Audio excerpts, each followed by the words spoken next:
우리 하나님 은혜가 온 성도들에게 함께 하기를 바랍니다. 아멘.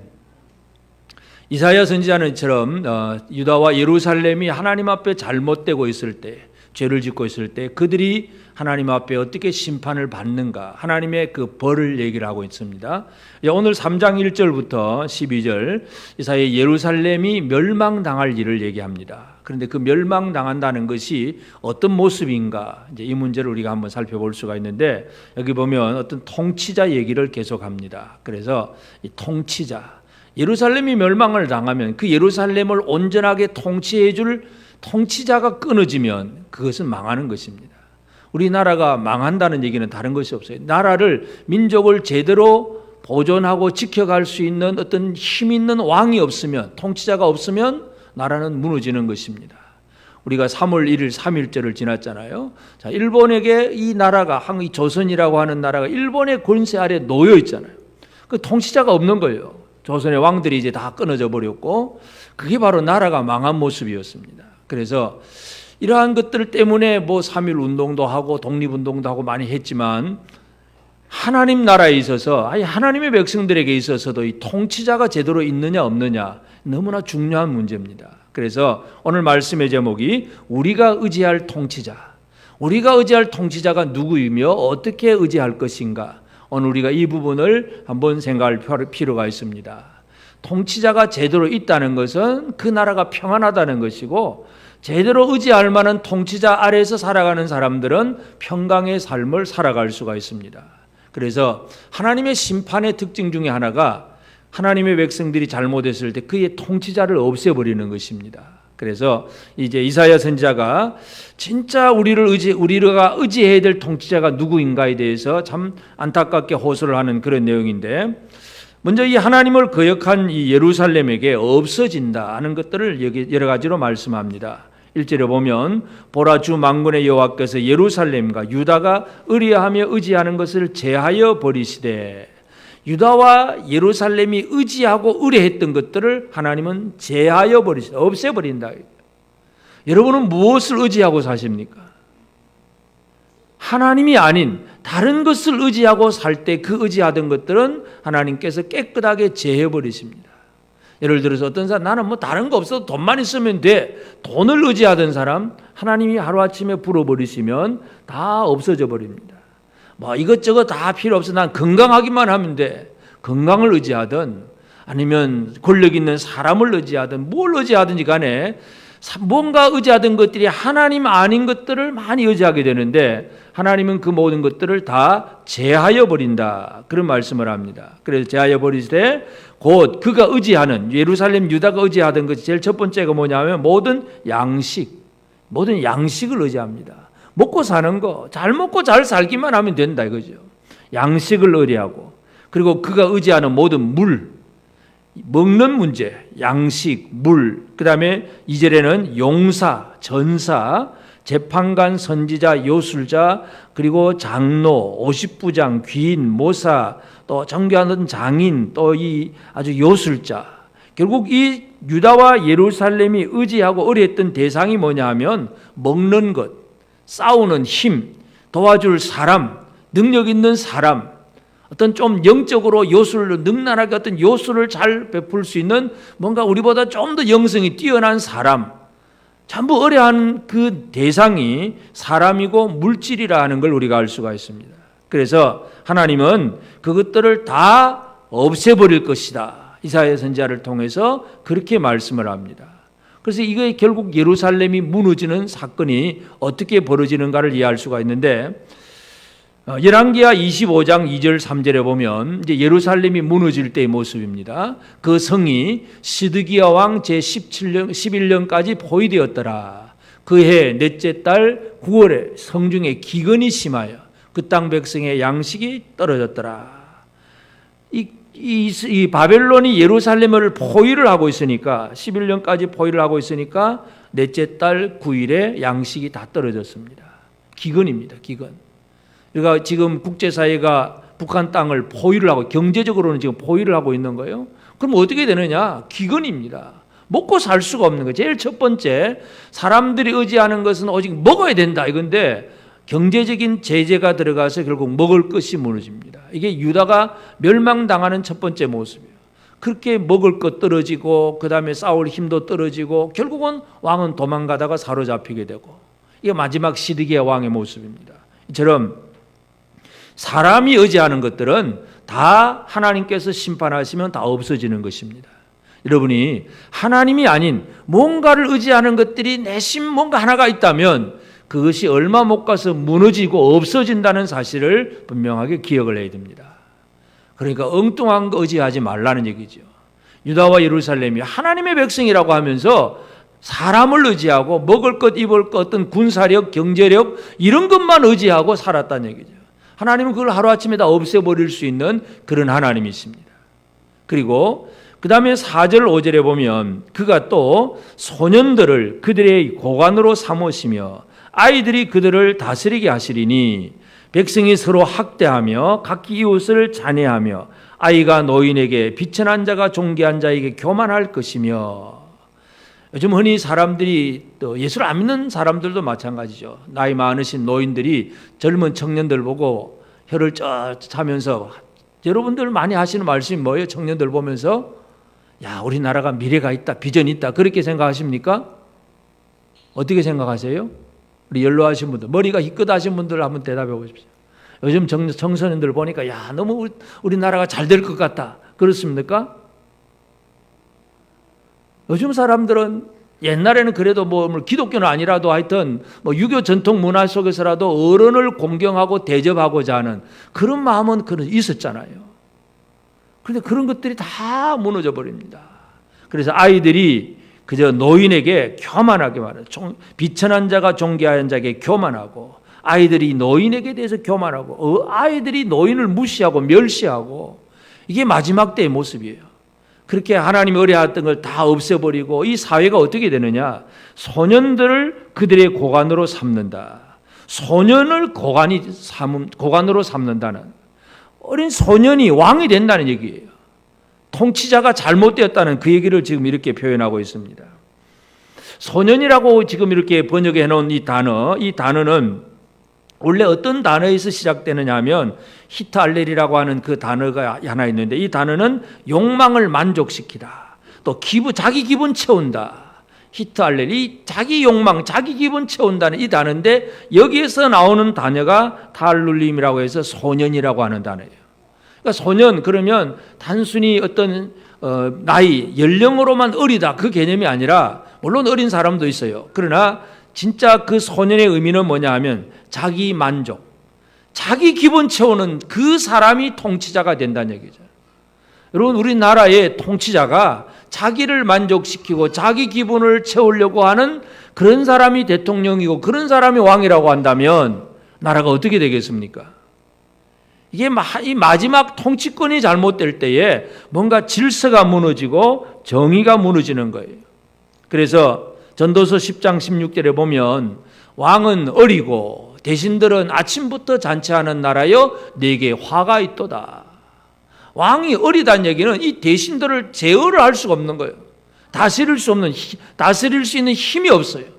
그래서 대신들은 아침부터 잔치하는 나라, 아침부터 먹고 마시고 자기 기분 채우고 자기 만족하고, 왕은 그 신하들을 어떻게 해볼 도리도 없고 그 나라가 화가 있다고 솔로몬이 얘기를 합니다.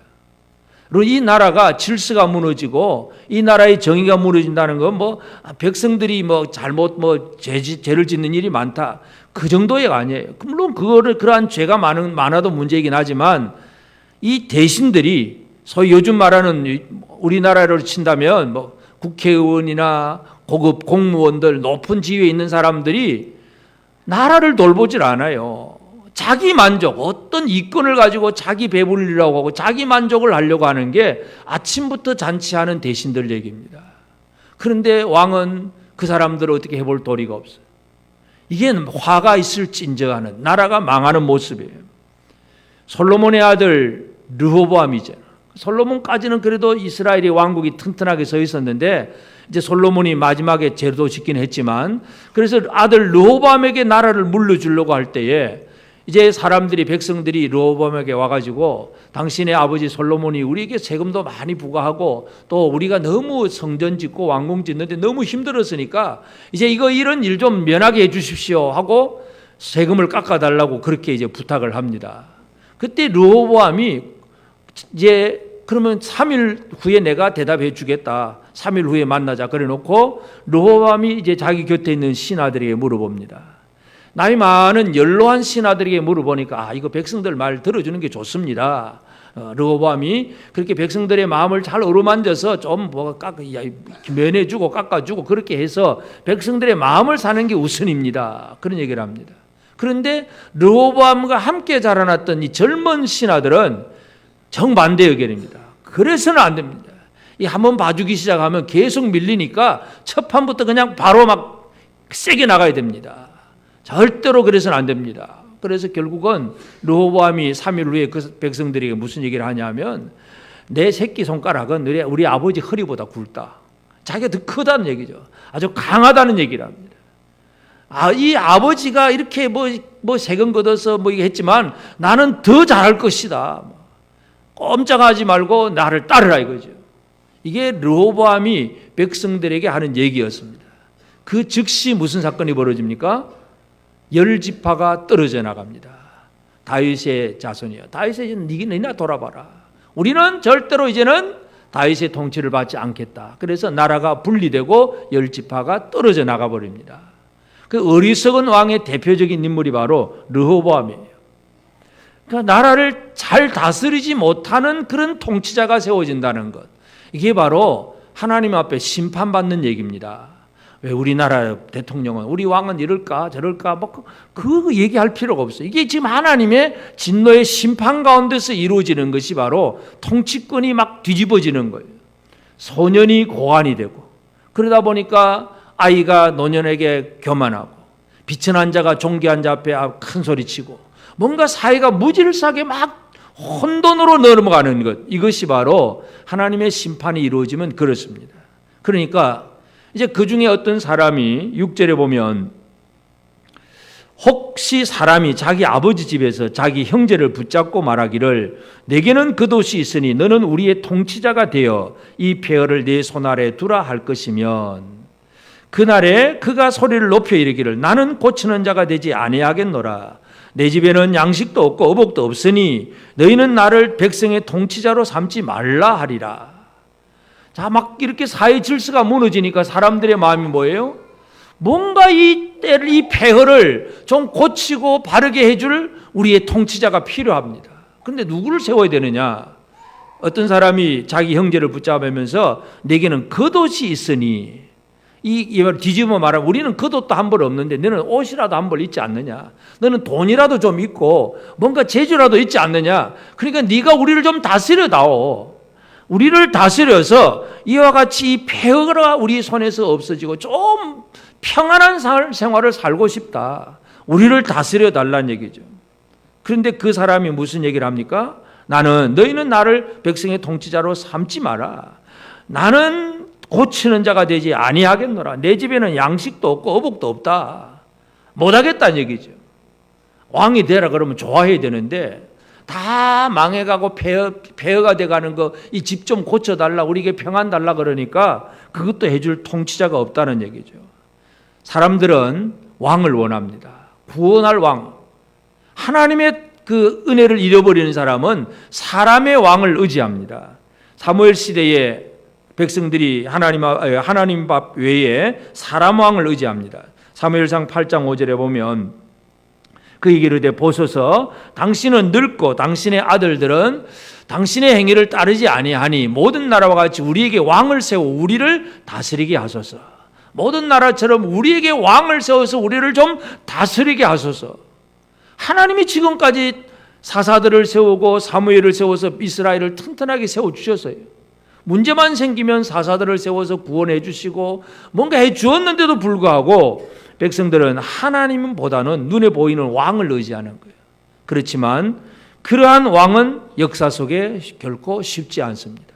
지금 이사야 선지자가 활동하던 그 시대, 우리가 1장 1절에서 살펴봤지만 우시야와 요담과 아하스, 히스기야 그리고 므낫세 이런 왕들로 이어지는 이 시대에 우시야가 뭔가 좀 정치를 좀 하는 것 같은데 가보니까 별것도 아니고, 요담도 그 비겁하게 숨어 있고, 아하스는 오히려 더 타락하고, 히스기야가 신앙을 좀 회복했는데 아들 므낫세 때 가면 더 악한 왕이 되어버리고, 이게 유다의 왕들의 모습이에요.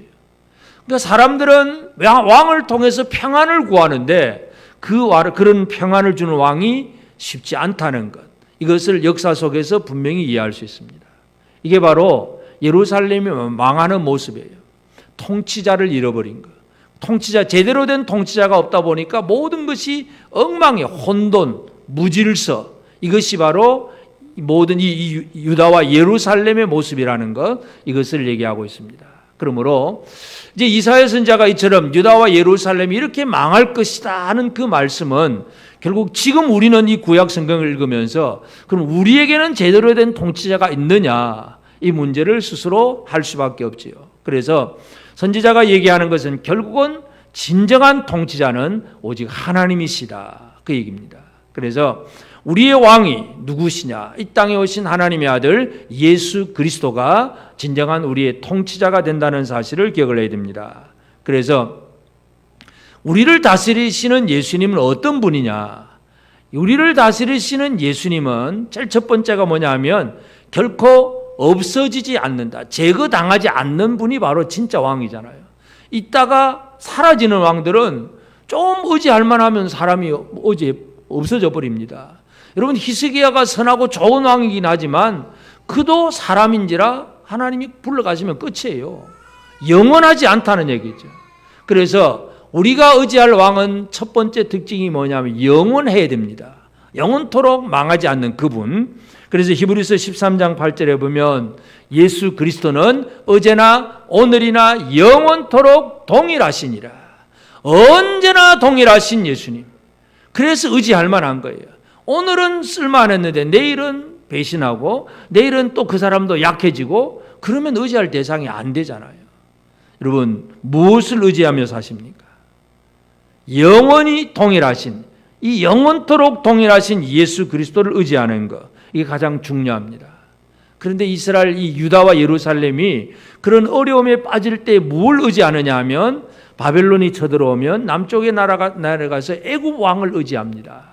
그래서 이사야 36장 6절에 보면 보라, 내가 애굽을 믿는도다. 그것은 상한 갈대 지팡이와 같은 것이라. 사람이 그것을 의지하면 손에 찔리리니 애굽 왕 바로는 그를 믿는 모든 자에게 이와 같으니라. 이사야 선지자는 유다와 예루살렘이 바벨론이 침입하는 이 문제 때문에 하나님 앞에 부르짖는 게 아니라 남쪽에 있는 애굽 왕 바로가 도와줄 줄로 그렇게 믿고 의지하는 거예요. 그것에 대해서 그 애굽 왕 바로는 상한 갈대 지팡이다. 여러분, 갈대 지팡이의 개념이 뭐예요? 갈대 지팡이는 뭐예요? 갈대를 가지고 지팡이를 만들면 어떻게 되겠습니까? 흔들리는 갈대 가지고 지팡이는 탁 땅에 닿는 순간 툭 부러질 수밖에 없는 거예요. 진짜 지팡이는 아주 튼튼한 나무로 만들어야 되잖아요. 갈대 지팡이라는 건 그냥 땅에 짚기만 해도 그냥 부러질 수밖에 없는 거. 부러지기만 하면 다행인데 부러지는 순간 내 손을 찌르는 것이 바로 갈대 지팡이에요. 이게 애굽이라는 거예요. 사람들은 그걸 의지하고 삽니다. 그러나 예수 그리스도는 영원토록 동일하시다. 우리가 의지할 대상은 예수 그리스도밖에 없습니다.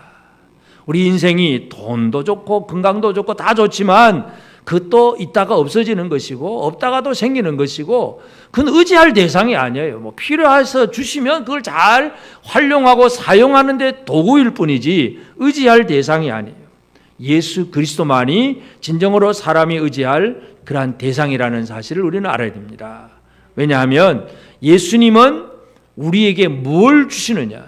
우리에게 주시는 것은 교회의 머리가 되신 예수님이에요. 예수님은 이 땅의 교회의 머리인데, 에베소 1장 22절 23절에 보면 또 만물을 그의 발 아래 복종하게 하시고 그를 만물 위의 교회의 머리로 삼으셨느니라. 교회는 그의 몸이니 만물 안에서 만물을 충만하게 하신 이의 충만함이니라. 예수는 우리의 머리가 되시고 교회는 그의 몸이에요. 예수는 이 모든 만물을 다 다스리는 분이 바로 예수 그리스도입니다. 그래서 이 세상이 예를 들어 아까 말씀드린 어린 소년이 고관이 된다. 어리석은 자가 왕이 된다. 그러면 할 수 있는 일이 어리석은 판단과 생각을 가지고 어리석은 일을 할 수밖에 없는 거예요. 나라가 힘들어지는 것은 통치자가 어리석어서 그가 만들어낸 정책과 그 모든 방향이 제대로 못 가는 거예요. 멀리 못 가는 거. 그게 진정으로 이 나라를 힘들게 만드는 거예요. 근데 예수 그리스도는 교회의 머리가 되십니다. 예수님이 교회의 머리가 되셔서 우리 교회를 다스려 가시는데 하나님의 나라를 예수께서 어떻게 다스려 가시느냐. 하나님의 그 다스리심이라고 하는 것은 로마서 14장 17절에 보면 하나님의 나라는 먹는 것과 마시는 것이 아니요 오직 성령 안에 있는 의와 평강과 희락이다. 여러분 사람들은 먹고 마시는 걸 의지하잖아요. 그래서 유다 백성들이 의지하던 것 제일 첫 번째 의지하는 양식, 그가 의지하던 모든 물, 이 얘기를 했는데 그거 하나님 다 제거해 버립니다. 여러분 아무리 맛있는 거 풍족하게 먹고 마시고 그것을 위해 사는 것 같지만 그거 아무것도 없는 거예요. 하나님의 나라는 먹는 것 마시는 것이 아니고 성령 안에 있는 의와 평강과 희락, 이 세 가지가 예수께서 통치하실 때에 이루어지는 그 결과가 의로움이고 평강이고 또 희락입니다. 여러분 이 세상의 왕들은 아무리 훌륭하고 뛰어난 왕이라도 완전한 의로움이 없습니다. 한쪽에서는 좋아하면 한쪽은 싫어하고 의가 있는 것 같은데 불의는 또 섞여 있고 늘 이 세상의 통치자들은 그렇습니다. 진정한 평강이 없습니다. 늘 분쟁이고 갈등이고 또 기쁨도 없어요. 그런데 머리 대신 예수 안에서 예수님의 통치를 받으면 우리의 삶은 성령 안에서 이루어지는 것이 의와 평강과 희락입니다. 여러분은 의롭게 되셨습니까? 아멘 안 하시면. 예수님으로 말미암아 다스림을 받는 사람은 의인이 되는 거예요. 의인이 되어야 하나님의 심판을 받지 않습니다. 의와 두 번째는 평강입니다. 여러분 평강하십니까? 평강하다는 얘기는 우리 앞에 여러 가지 환난과 어려운 문제가 있어도 그 어려움 속에서도 전혀 두려워하지 아니하는 평강의 마음, 이것이 필요합니다. 평강을 충만하게 누리고 계십니까? 평강하십니까? 또 힘들고 또 어려운 일 생기면 큰일 났다 어쩔까 또 염려하고 흔들리는 이 평강을 잃어버린 사람이에요. 평강의 사람은 어떤 문제 앞에서도 흔들리지 아니하는 그런 삶을 삽니다. 그리고 결론이 희락, 기쁨이에요. 진정한 기쁨. 사도 바울이 데살로니가 교회를 향해서 항상 기뻐하라 그러잖아요. 항상 기뻐하라. 여러분 데살로니가 교회는 그 시대에 환난과 핍박을 많이 받는 교회예요. 예수 믿는 것 때문에 욕먹고 예수 믿는 것 때문에 목숨까지도 잃어버리는 그 시대, 그 교회가 데살로니가 교회인데 그 교회를 향해서 사도 바울이 하는 얘기가 뭐냐 하면 항상 기뻐하라. 항상 기뻐하라. 여러분 항상 기뻐하십니까? 조금만 힘든 문제만 생겨도 기쁨을 잃어버리고 얼굴이 막 우거지상이 돼가지고 그냥 온 세상이 다 무너진 것 같은 그런 생각으로 산다면 그건 예수님의 통치를 안 받는 사람 얘기예요. 예수님의 통치를 제대로 받으면 의와 평강과 희락이 이루어집니다. 그래서 예수님은 우리의 모든 것을 완벽하게 다스리실 수 있는 진정한 통치자라는 거예요. 그리고 사람들이 자기 형제에게 겉옷 하나만 있으면 우리를 다스려 달라고 했는데 그 겉옷, 형제가 입었던 겉옷 자락 안에서 뭔가 조금이라도 얻어보려고 하는 그 마음에서 우리의 통치자가 되어달라는 얘기잖아요. 근데 줄 게 뭐 있어요, 여러분? 여러분이 다른 사람들에게 준다고 한들 뭘 많이 줄 수 있겠어요? 줄 거 별 거 없어요. 저는 한 주간 네팔을 갔다 왔지만 경제적으로 보면 한국 사람들이 네팔 사람보다 많이 잘 살지요. 평균적으로. 그렇다고 해서 네팔은 뭐 100% 거지만 있는 게 아니고 거기도 잘 사는 사람이 있고 가난한 사람도 있고 다 섞여 살아요. 평균적으로 한국이 잘 삽니다. 그 길이라든지 뭐 해놓은 어떤 이 인프라를 보면 너무 힘들게 그들이 살고 있습니다. 그래서 우리가 가서 뭔가 뭐 헌금도 주고 뭔가 이렇게 할 수 있는 걸 도와주기는 하지만 도와준 그거 가지고 모든 게 이루어지는 게 아니에요. 진짜 예수 그리스도를 주지 않으면, 예수 안에서 뭔가가 이루어지지 않으면 그것이 진정한 의와 평강이 될 수가 없습니다. 그래서 우리가 선교 여행을 하면 그냥 예수 이름으로 잠깐 뭐 한번 조금 도와주는 그 정도는 할 수 있지만 계속해서 그 모든 일을 완벽하게 이룰 수는 없어요. 예수님만이 모든 사람에게 완벽함을 이루어 줍니다. 그러면 예수님은 왕이 되어서 뭘 주시느냐? 뭘 주시냐면 제자들에게 필요한 것을 얻을 수 있는 방법을 주세요. 얻을 수 있는 길. 요한복음 14장 13절 14절에 보면 너희가 내 이름으로 무엇을 구하든지 내가 행하리니 이는 아버지로 하여금 아들로 말미암아 영광을 받으시게 하려 함이라. 내 이름으로 무엇이든지 내게 구하면 내가 행하리라. 예수님은 제자들에게 뭘 주고 가셨습니까? 내 이름으로 무엇이든지 구하면 행할 것이다. 예수의 이름을 주신 거예요. 야, 내 이름으로 뭐든지 구해라. 그러면 이루어질 거다. 얻을 수 있는 길을 열어주신 거예요. 사람들은 평강을 구하고 뭔가 위로를 구하는데 예수님이 주신 것은 핵심적인 구하면 주실 것이다. 하늘에서 다 공급하실 것이다. 그런데 어떻게 구해야 되느냐? 내 이름으로 해라. 예수님은 제자들에게 그 이름을 주셨어요. 얻을 수 있는 길을 열어주신 거죠. 예를 들어서 배가 고픈 사람에게 물고기 한 마리 잡아주는 것하고 낚시하는 방법을 가르쳐주는 것하고 어떤 게 좋을까요? 당장에 배고픈 사람은 물고기 하나, 빵 한 조각이 좋겠죠. 그렇지만 진짜 그 사람을 평강하게 만들려면 그것을 얻을 수 있는 방법을 가르쳐주는 것이 진정으로 그 사람을 온전하게 하는 거죠. 예수님은 모든 걸 구할 수 있는 길을 열어주셨어요. 내 이름으로 뭐든지 구해라. 그러면 내가 행할 것이다. 예수님은 우리의 왕으로서 얻을 수 있는 것, 우리가 필요한 것을 얻을 수 있는 길을 열어주셨어요. 우리가 필요한 것, 가장 중요한 것은 요한복음 16장 33절에 이것을 너희에게 이르는 것은 너희로 내 안에서 평안을 누리게 하려 함이라. 세상에서는 너희가 환난을 당하나 담대하라. 내가 세상을 이겼노라. 예수님은 우리에게 평안을 주시는 분이에요.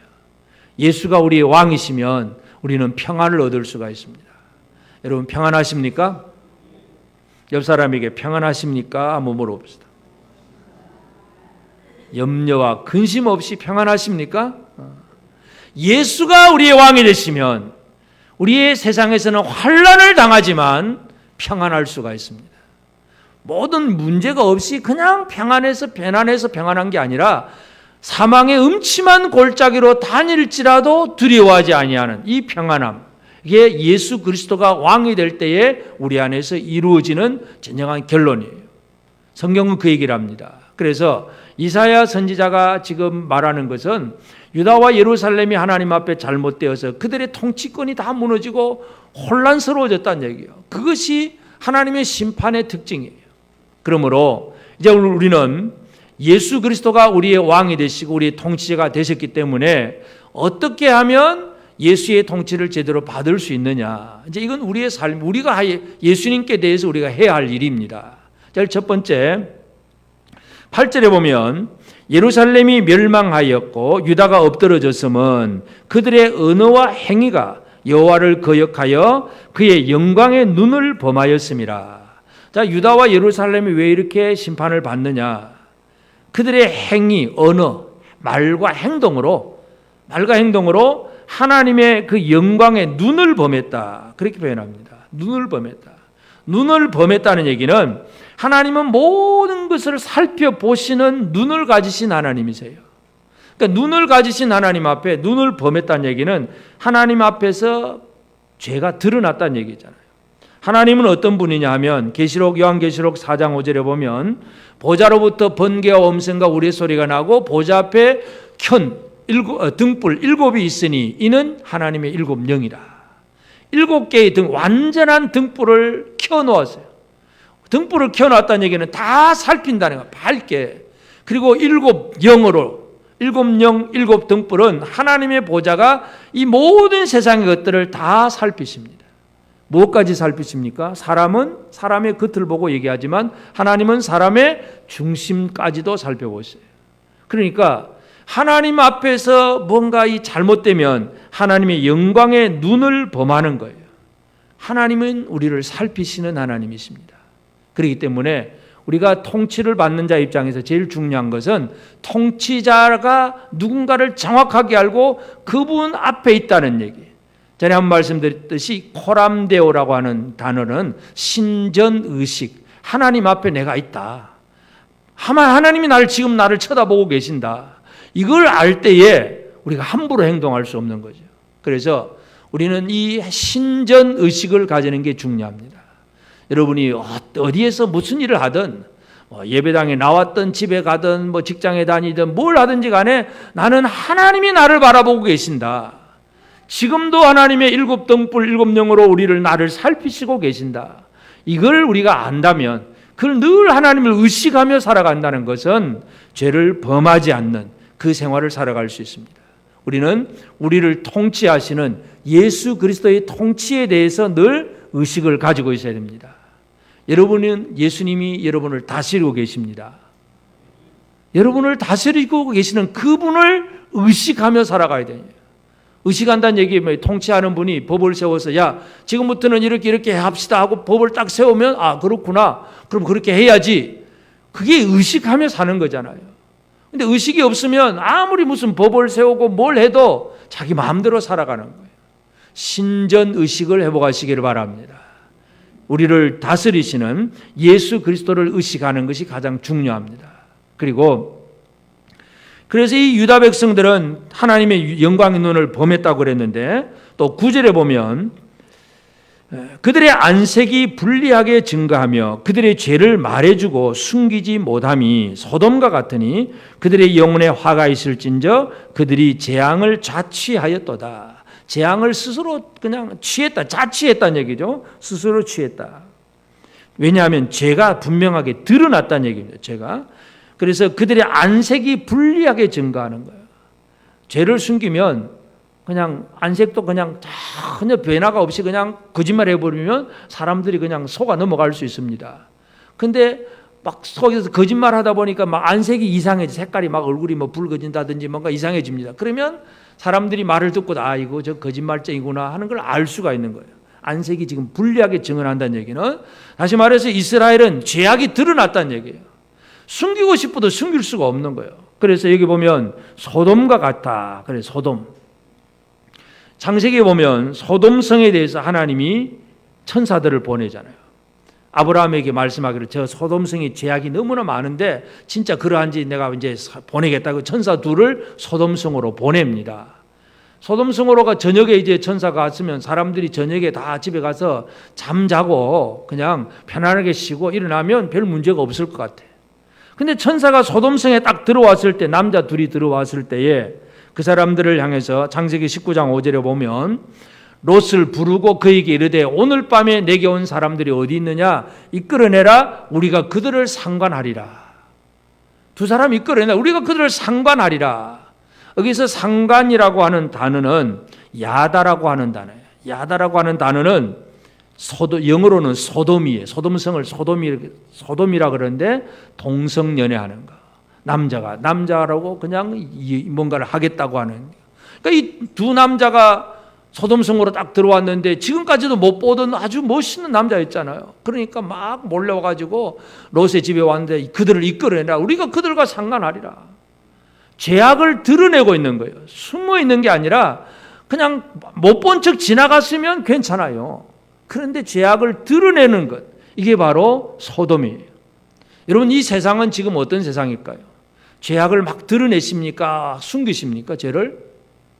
여기 소돔 야다 동성애 문제만 해도 요즘 어떻게 합니까? 퀴어 축제, 아주 축제를 벌인다. 축제는 뭐예요? 완전히 드러내는 거잖아요. 우리는 이렇게 산다. 숨어서 하는 것도 아니에요. 막 드러내고 있는 거예요. 천사들이 와가지고 두 사람이 또 왔는데 소돔성 사람들은 야 그들 이끌어내라 우리가 상관하겠다. 죄악을 드러내는 거. 이것 때문에 그 다음날 망하는 거예요. 죄가 드러나는 것. 이게 바로 안색이 변하고 드러나는 것. 이게 죄를 빨리 드러내고 있는데 죄를 드러내면서도 세상 사람들은 그저 말하는 건 전부 다 뭐예요? 인권 얘기하고 정의로움 얘기하고 또 아주 소수 차별하면 안 된다. 아주 사랑 얘기하고 뭐 인권, 정의, 공의, 사랑 좋은 말은 다 갖다 붙이는데 악하고 음란한 짓을 하면서 그걸 막 공개적으로 드러내고 있어요. 그걸 또 잘했다고 칭찬해주고, 그거 잘못해서 동성애자들이 결혼하는 거 그저 법으로 세우면 그것이 더 옳은 것 같고, 반대하면 이거는 아주 편협한 사람 같아 보이고, 세상은 지금 그런 거예요. 죄악을 막 드러내고 있습니다. 이게 망하는 모습이에요. 유다와 예루살렘이 죄악을 자취하였다 그랬습니다. 그래서 숨길 수 없는 죄가 우리 안에 있으면 이 죄를 빨리 회개하는 게 가장 중요해요. 그러니까 통치자이신 예수님 안에서 우리는 예수님을 의식하고 내 안에 있는 죄가 딱 생기면 빨리빨리 죄를 회개하고 처리하는 것, 회개를 하고 죄를 처리하는 삶을 살기를 바랍니다. 죄를 빨리 처리하시기를 바랍니다. 그리고 우리는 그 다음에 10절에 보면 너희는 의인에게 복이 있으리라 말하라. 그들은 그들의 행위의 열매를 먹을 것이며 악인에게는 화가 있으리니 이는 그의 손으로 행한 대로 그가 보응을 받을 것임이니라. 여기 보면 의인에게는 복이 있으리라고 행위의 열매를 먹을 것이라고 말하라. 의인에게 복이 있다고 말하라. 또 악인에게는 화가 있을 것이라고 이것을 선포하라는 얘기예요. 다시 말해서 우리는 예수님의 통치하심을 받는 사람으로서 이제 우리는 통치권을 행사하는 사람으로 또 우리가 살아가야 됩니다. 통치권 행사가 뭐냐면 이 세상에 대해서 우리는 예수님을 대리로 해서 세상을 향해서 의인은 이렇게 복을 받을 것이고 악인은 이렇게 벌을 받을 것이다 하고 사람들에게 선포하고 증거하는 일을, 이것이 우리가 해야 할 일입니다. 그래서 사람들을 어디로 가게 해야 되느냐? 이 사람들을 제대로 바른 길로 가게 해야 됩니다. 마지막 12절에 보면 내 백성을 학대하는 자는 아이요 다스리는 자는 여자들이라. 내 백성이여 내 인도자들이 너를 유혹하여 내가 다닐 길을 어지럽히느니라. 이 잘못된 인도자들은 유혹을 해서 어지러운 길로 이끌어갑니다. 엉뚱한 길로. 그러니까 우리가 할 일이 뭐겠어요? 어지럽지 않은 바른 길을 사람들에게 제시하고 그 길로 가도록 이끌어주는 것. 야, 이건 복을 받을 일이고 이것은 화를 당할 일이다. 정확하게 말해주고 바른 길로 가도록 인도하는 것. 이것이 우리가 해야 할 일입니다. 그래서 마태복음 15장 14절에 보면 그냥 두라 그들은 맹인이 되어 맹인을 인도하는 자로다. 만일 맹인이 맹인을 인도하면 둘이 다 구덩이에 빠지리라. 맹인이 자기도 못 보면서 또 다른 맹인을 인도하면 둘 다 구덩이에 빠지는 거예요. 우리는 제대로 된 인도자가 되어져야 합니다. 옆 사람에게 한번 격려합시다. 당신은 사람을 제대로 인도하는 분입니다. 길을 제대로 가르쳐줘야 됩니다. 길을 제대로 가르쳐야 돼요. 엉뚱한 길, 망하는 길 가르쳐주면 이거는 예수님의 통치를 제대로 안 받은 사람이에요. 예수님의 통치를 제대로 받으면 이것이 살 길이고 이것이 영생이고 이것이 진짜 복 받는 길이다 하고 그 길을 제시하고 가르쳐주는 이 일을 해야 합니다. 이것이 이 시대에 오늘 저와 여러분들이 살아가야 될 삶입니다. 여러분, 죄를 범하고 하나님의 영광의 눈을 범하는 세상에 다른 걸 의지하면 망할 수밖에 없는 거예요. 그래서 진짜 통치자를 잃어버리는 것이 혼란스러운 그것이 심판이라는 걸 기억하고 우리는 우리를 다스리시는 예수 그리스도의 통치를 제대로 받는 이 삶으로 바르게 세워져서 주님 앞에 바르게 순종하고 또 다른 사람들에게 이 진리의 길을 바르게 선포하고 증거하는 이 사명을 저와 여러분들이 꼭 감당하게 되기를 바랍니다. 아멘.